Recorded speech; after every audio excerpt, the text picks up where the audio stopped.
దేవునికి స్తోత్రములు. మీ అందరికీ నా వందనములు. ఈరోజు దేవుని వాగ్దానము. ఎండిన నేలను నీటి బొగ్గలుగా చేసేదను. యెషయా గ్రంథం 41:19.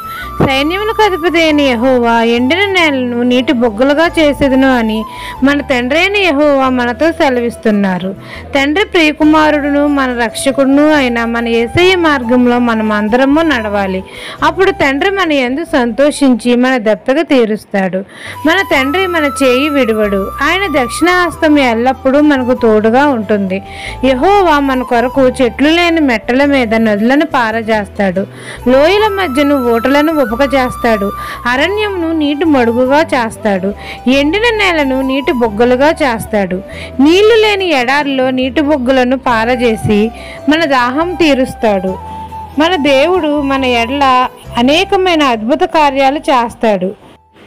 ఎడారి నేలను నీటి బొగ్గలుగా చేసి గొప్ప కార్యాలు మన జీవితంలో చేస్తాడు. ఈ దిన వాగ్దానం మీ నా జీవితంలో నెరవేరాలని కోరుకుంటూ దేవుని సువార్త పరిచర్యలో మీ సహోదరి. ఆమెన్.